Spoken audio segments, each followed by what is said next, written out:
Ya, proses hukum harus dilakukan. Ya.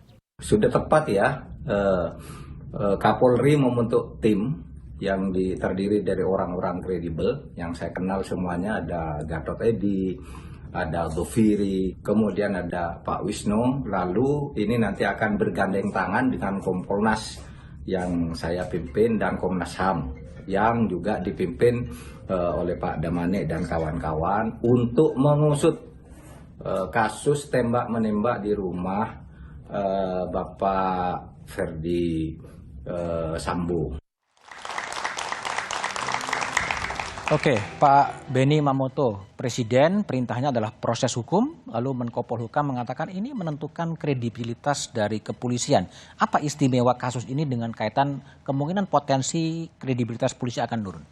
Ya, yang pertama masyarakat tentunya membandingkan ketika polisi mengusut kasus-kasus kejahatan yang lain begitu cepat terungkap, dan sementara ini menyangkut internal dinilai lambat. Itu poin yang menjadi concern publik tentunya. Ya.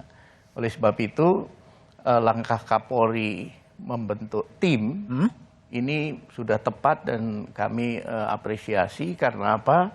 Tim ini akan mengevaluasi hasil yang sudah dilakukan. Kenapa lambat? Nah, ketika nanti masing-masing yang menangani ini di interview, masalahnya apa, kenapa,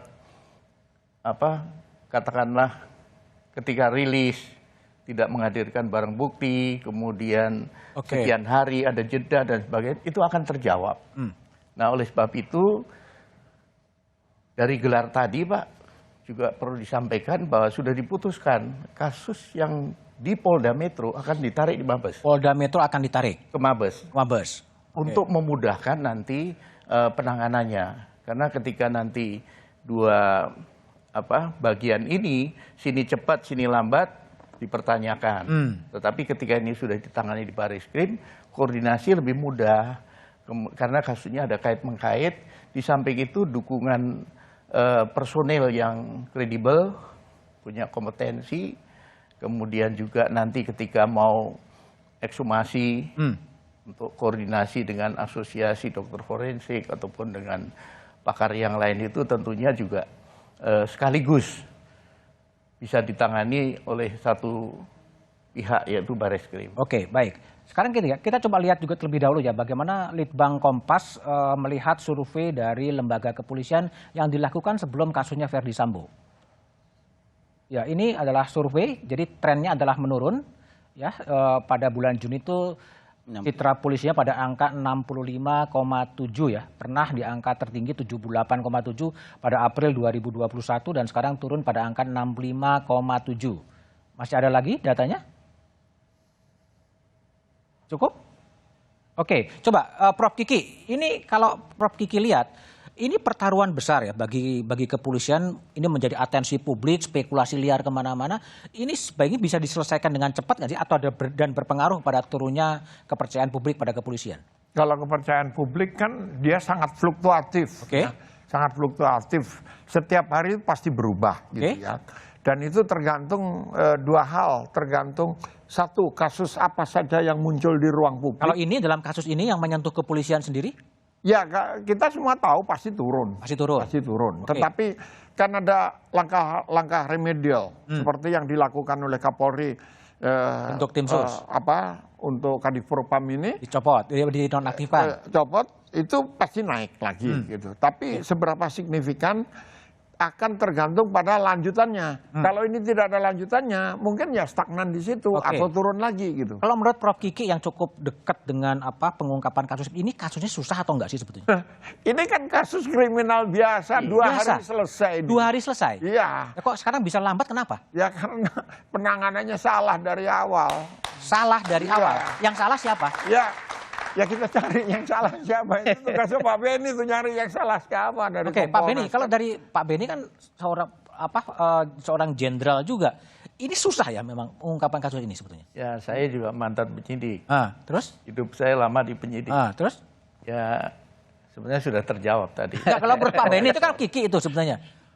Ya, harusnya bisa jauh lebih cepat. Lebih cepat? Ya karena TKP-nya satu, barang bukti ada di situ semua, untuk rekonstruksi dan sebagainya dengan mudah dilakukan. Kalau lambat ini semata-mata salah penanganan sejak awal atau problema?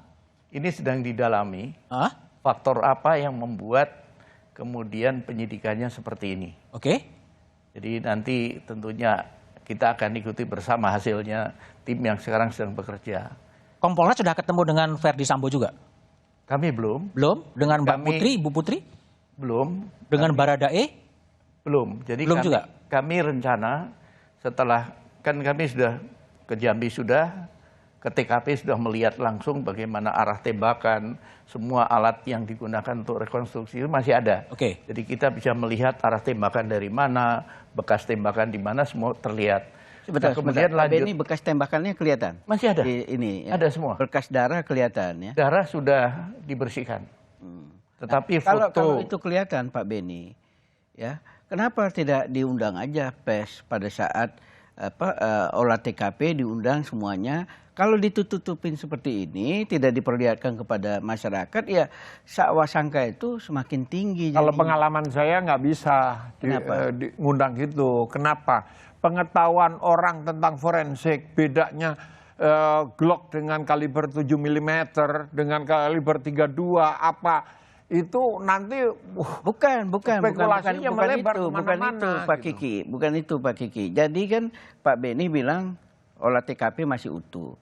Artinya tembak menembak itu kita belum mempersoalkan soal pelurunya, jenis senjata api. Kan pasti berapa banyak ada lubang itu di tangga. Katanya kan si E ini kan di tangga. Kan itu bagi orang awam nanti spekulasinya terlalu banyak gitu. Oh, tidak. Kalau pertanggungjawaban itu Enggak. dari riset Itu ya. enggak spekulasi Pak. Disampaikan seperti itu dan wartawan kan biasanya 1, 2, 3, 4, 5 kan adegan-adegan itu yang diinikan aja. Saya 25 tahun jadi wartawan. Scientific approach dalam hal penyidikan itu sebelum final ada sebelum analisa final itu masih bisa berubah-ubah gitu. Dan itu sudah menimbulkan itu yang tidak kehebohan biasa publik. Pak Kiki dari kerja-kerja kepolisian. Enggak, kalau Biasanya dilakukan begitu ada peristiwa dia itu olah publik TKP heboh aja itu dan itu nanti. dikasih kesempatan kepada Oke ya, wartawan coba ya untuk melihatnya. kita lihat perkembangan jumpa pers dari Mabes Polri ya. Apakah sudah siap? Ada konferensi pers dari Mabes Polri yang disampaikan oleh Kepala Divisi Humas Mabes Polri. Budaya salam kebajikan. Yang saya hormati Pak Asian SDM, yang saya hormati Pak Kadiftik, yang saya hormati Pak Dirpidum, rekan-rekan media yang saya hormati. Pada malam hari ini ada 3 hal yang perlu saya sampaikan kepada teman-teman media. Yang pertama adalah tim sus ini terus bekerja dalam rangka untuk menjaga objektivitas, kemudian transparansi, independensi. Tim harus betul-betul menjaga marwah itu sesuai dengan komitmen Bapak Kapolri. Komitmen Bapak Kapolri, tim harus bekerja secara profesional, maksimal dengan proses pembuktian secara ilmiah. Ini merupakan suatu keharusan. Oleh karenanya untuk menjaga independensi tersebut, transparansi dan akuntabel, pada malam hari ini Bapak Kapolri memutuskan untuk menonaktifkan 2 orang. Yang pertama yang dinonaktifkan adalah Karo Paminal, Brigjen Pol Hendra Kurniawan. Yang kedua yang dinonaktifkan pada malam ini adalah Kapolres Jakarta Selatan, Kombes Pol Budi Hardi. Khusus untuk Kombes Pol Budi Hardi, nanti siapa pejabat sementaranya nanti akan secara administratif akan ditunjuk oleh Kapolda Metro Jaya. Kemudian yang kedua, nanti mungkin secara teknis akan disampaikan oleh Dirpidum. Pada hari ini merupakan suatu komitmen dari Bapak Kapolri, pimpinan Polri, bahwa kita menerima tim kuasa hukum dari keluarga Brigadir Joshua, mohon maaf. Sudah kita terima Dan nanti apa-apa saja yang disampaikan nanti biar Pak Dirbidu menjelaskan karena ada secara teknis. Yang jelas pada intinya, dari hasil komunikasi tadi dari pihak pengacara meminta untuk dilaksanakan otopsi ulang atau ekshumasi itu dipenuhi. Ya, untuk waktu pelaksanaan dan teknisnya nanti Pak Dirpidum yang menyampaikan. Yang ketiga, ya, saya sampaikan temuan yang ketiga bahwa tadi saya sampaikan bahwa tim ini bekerja maksimal. Kita sudah menemukan CCTV yang bisa mengungkap secara jelas tentang konstruksi kasus ini. Dan ini tim dari CCTV ini sedang didalami oleh tim SUS.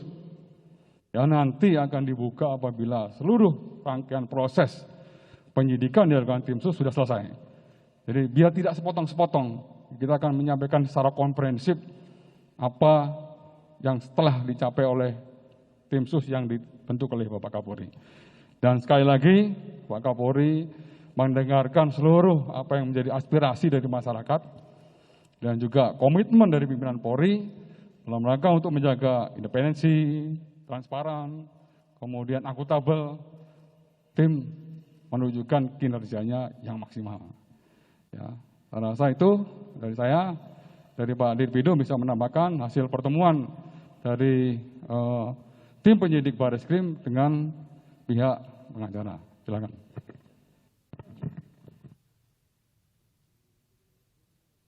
Baik, selamat malam rekan-rekan.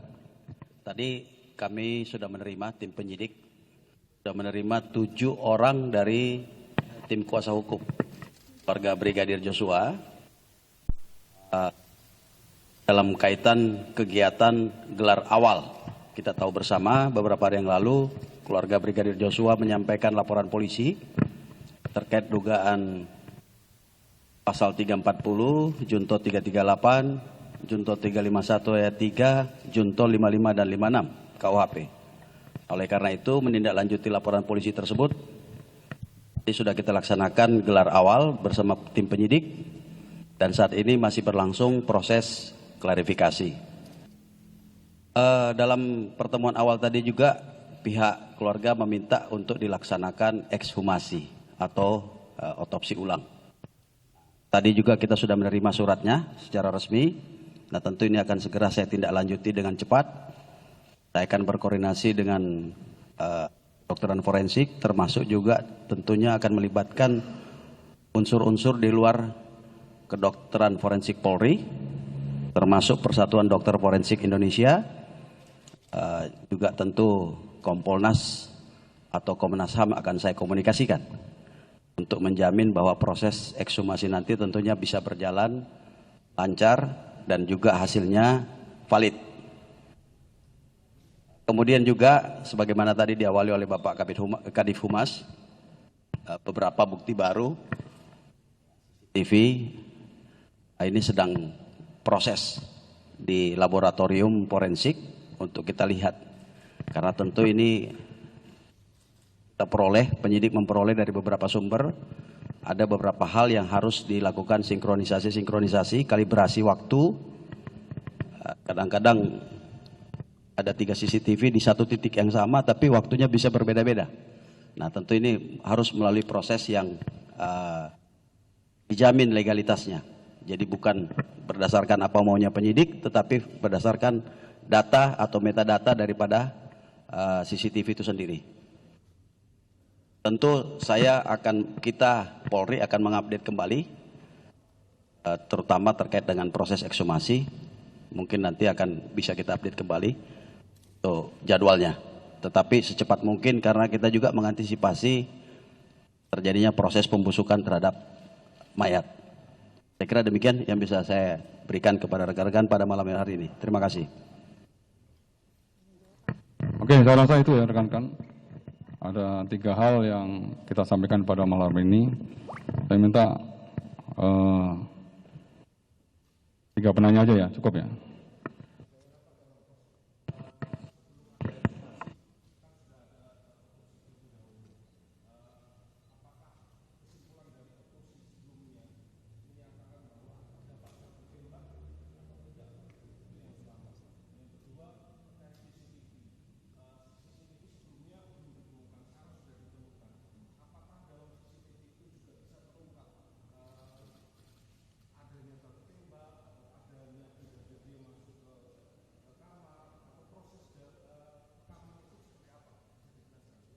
Oke, jadi jangan terlalu detail. Kalau detail itu kalau masuk materi penyidikan, itu nanti akan dibuka pada sidang pengadilan.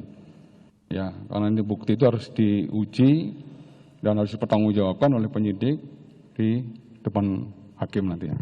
Untuk secara umum mungkin bisa dijelaskan oleh Pak Dir. Baik, terkait dengan hasil otopsi, kita tahu bersama rekan-rekan, otopsi ini hanya untuk kepentingan penyidikan, ya. Bahkan untuk kepada para pihak juga, itu kalau tidak diminta oleh penyidik itu tidak bisa disampaikan.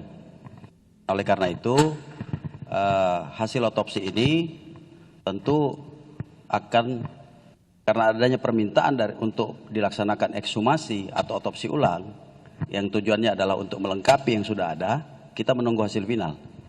Dan itu juga tentu untuk penyidik.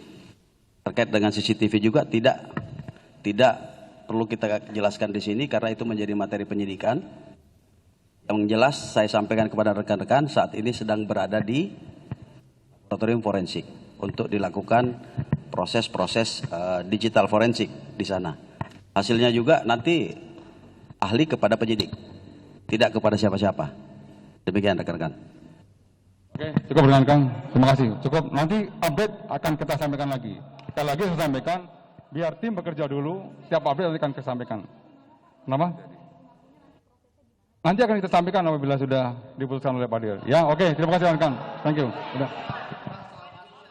Kita baru saja ikuti penjelasan dari Kepala Divisi Humas Mabes Polri, Irjen Dedi Prasetyo, yang malam ini diumumkan Karopaminal Brigjen Hendra Kurniawan dan Kapolres Jakarta Selatan dinonaktifkan. Trimedia Panjaitan, gimana Anda lihat perkembangan terbaru?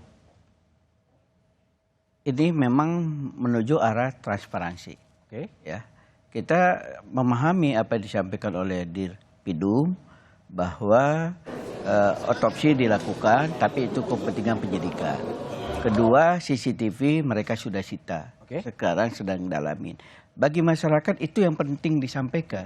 Kita tahu bahwa penanganan ini on the track. Nah, yang ketiga, dengan dinonaktifkannya lagi Karopaminal, kemudian Kapolres Jakarta Selatan, itu menunjukkan apa yang disampaikan oleh masyarakat itu cukup didengar oleh Kapolri. Saya sebenarnya dari awal ada 3 usulan saya pada saat hari Selasa, 1 hari setelah diumumkan oleh Karopenmas. Pertama, buat tim khusus. Kedua, penyidikan yang kredibel. Ketiga, nonjobkan Pak Ferdi Sambo. Keempat, tarik berkasnya dari Polres Jakarta Selatan ke Mabes. Karena nggak lucu bagi saya, kasus yang sudah mendapat perhatian dari Presiden Jokowi masih ditangani oleh Polres. Sementara yang akan diperiksa itu bintang 2. Nah, ini titik terang saya pikir harapan kita ke depan ada yang kemajuan yang disampaikan. Jadi surprise bagi kita ketidakhadiran Pak Dedi di sini, ternyata beliau menyampaikan itu. Oke. Ya. Oke, Prof Kiki. Jadi kalau Prof Kiki lihat ini perkembangan terbaru ini sebagai langkah koreksi ya terhadap perkembangan sebelumnya. Nah, ini yang disebut transparansi itu ya ini. Prosesnya disampaikan ke publik, tapi tidak hasilnya. Karena hasil itu, jangan salah ya, kalau tim itu bekerja, di dalam itu seringkali terjadi perdebatan keras. Ini proyektil ini sudah gepeng. Gepeng itu karena apa? Karena dia rekoset mental atau karena dia nembaknya kena tulang atau apa. Itu seringkali terjadi perdebatan. Nah, kalau ini disampaikan, apalagi publik dilibatkan melalui media, yang terjadi adalah ribut. Oh, ini artinya begini, ini artinya. Tapi ini bukan karena tekanan publik juga ya? Ya, prosesnya iya. Karena tekanan publik, maka prosesnya dibuka. Kami sampai di sini. Ini sudah ada CCTV yang sedang diperiksa dan seterusnya. Hasilnya apa? Ya tunggu dulu lah. Tunggu dulu proses scientific investigation itu kan tidak science based itu tidak bisa sehari selesai. Oke, baik. Bagaimana Kompolnas menyikapi perkembangan terbaru dari kasus polisi tembak polisi? Tapi jawabannya setelah jeda berikut ini.